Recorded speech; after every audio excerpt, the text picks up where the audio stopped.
I drink water before to bed. Options: go, went, gone, going. বলো তো এর মধ্যে কোনটা উত্তর হবে?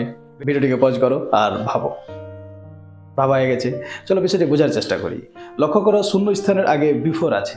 আমাদের মনে রাখতে হবে যে ইংরেজি গ্রামারে বিফোর শব্দটি তিনভাবে ব্যবহৃত হয়।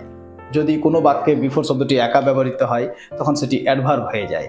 যেমন আই স হার বিফোর, আমি তাকে আগে দেখেছি, এখানে বিফোর অ্যাডভার্ব।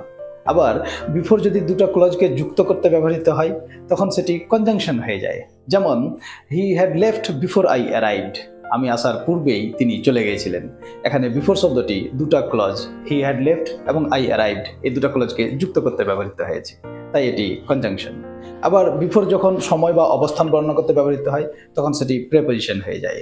যেমন she is sitting before me, সে আমার সামনেই বসে আছে। We met before going abroad, বিদেশে যাওয়ার আগে আমাদের দেখা হয়েছিল। আচ্ছা, এই বাক্যটিকে ভালোভাবে লক্ষ্য করো তো। উই মেট বিফোর গোয়িং এব্রড, লক্ষ্য করো বিফোরের পরে এখানে গোয়িং ব্যবহার করা হয়েছে, অর্থাৎ গো ভার্বটির সঙ্গে আইএনজি যুক্ত করা হয়েছে। কেন এরকমটা কেন জানা আছে? মনে রাখতে হবে, প্রেপোজিশনের পরে যে শব্দই ব্যবহার হোক না কেন সেই শব্দটি প্রেপোজিশনের অবজেক্ট হয়। আচ্ছা, এবার বলো তো সাবজেক্ট অবজেক্ট কে হয়? 100% নাউন বা প্রোনাউন। তাহলে প্রেপোজিশনের পরে যে শব্দই থাকুক, যেহেতু সেটা তার অবজেক্ট, তাহলে সেটাকে নাউন বা প্রোনাউন হতে হবে, রাইট? তাহলে প্রেপোজিশনের পরে যদি ভার্ব থাকে সেটা কি হবে?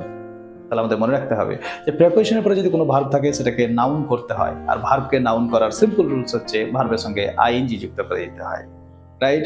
ওই জন্য লক্ষ্য করো বিফোর গোয়িং এখানে গো ভার্বের সঙ্গে আইএনজি যুক্ত করে দেওয়া হয়েছে।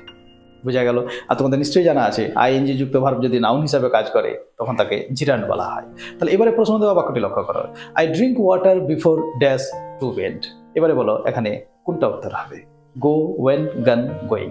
ইয়েস, অফকোর্স, তোমরা ঠিকই ধরেছ, এখানে গোয়িং উত্তর হবে, কারণ বিফোর প্রেপোজিশন, আর প্রেপোজিশনের পরে আমাদের নাউন ব্যবহার করতে হয়।